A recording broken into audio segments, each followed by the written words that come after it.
საქართველოს ბანკი პირველი ბანკია, რომელმაც ID ბარათზე საკუთარი მომსახურება ჩართო ბანკის კლიენტებს უკვე დღეიდან შეუძლიათ ნებისმიერი ოპერაციის ახალი პირადობის მოწყობით შესრულება. ამ დროისთვის ID ბარათს 10-მდე ფუნქცია აქვს, მომავალ წლის ბოლომდე კი ეს ციფრი 100-მდე უნდა გაიზარდოს.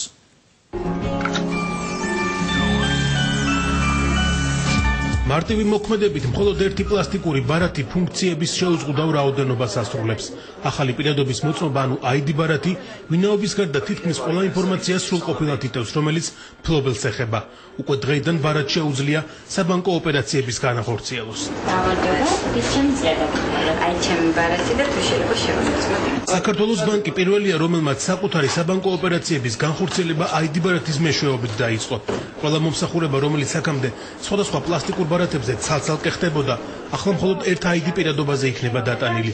მომსახურების ცენტრში მისვლის შემდეგ კლიენტი ნებისმიერ ოპერაციას ლოდინის გარეშე შეასრულებს. ეს მომსახურება არ არის ფასიანი, ჩვეულებრივად ID ბარათს მოყვება თავისი PIN კოდი, შესაბამისად როგორც კი მოხმარებელი მივა მოლარე ოპერატორთან, შესაბამისად შეიყვანს PIN კოდს და მომენტალურად მოხდება მის იდენტიფიცირება, შესაბამისად გამარტივებული პროცედურაა და მიიღებს სწრაფ მომსახურებას. ახალ ID ბარათებს უკვე აქვთ 10-მდე ფუნქცია. ის სახელმწიფო ორგანიზაციის საშვიცაა და დაცვის პოლიციის მიერ კონტროლირებად ტერიტორიაზე შესასვლელი მოწმობაც.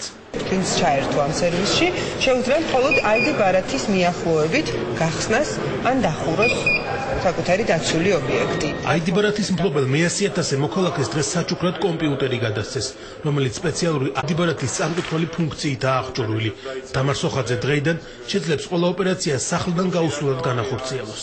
ძალიან კომპაქტური არის, კომფორტული და მოსახერხებელია. სამომავლოდ როცა გამოვიყენებ, დარწმუნებული ვარ, ჩემი მედებს გაამართლებს. ჩიპიანი ბარათის კიდევ ერთი უპირატესობა ისაა, რომ საქართველოს მოქალაქეს თურქეთის ტერიტორიაზე გადასვლისას ქვეყნის პასპორტი აღარ სჭირდება. მოსახლეობა საზღვარს მხოლოდ პირადობის მოწმობით კვეთს.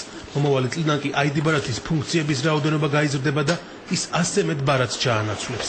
მინიმუმ 100 სერვისი იქნება წლის ბოლოს შესაძლებელი ID ბარათით, რაც იმას ნიშნავს, რომ თვითონ ID ბარათის მოხმარება გაიზრდება და გაუმარტივდება ყოველდღიური ცხოვრება საქართველოს მოქალაქეებს. ალბათ ეს არის ყველაზე მნიშვნელოვანი.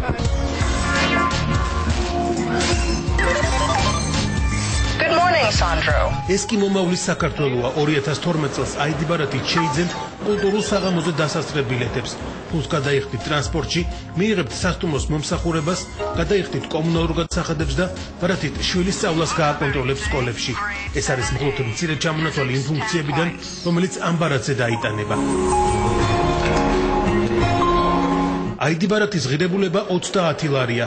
მისი აღება კი ნებისმიერ მოქალაქეს იუსტიციის სამინისტროს მომსახურების ცენტრებში შეუძლია.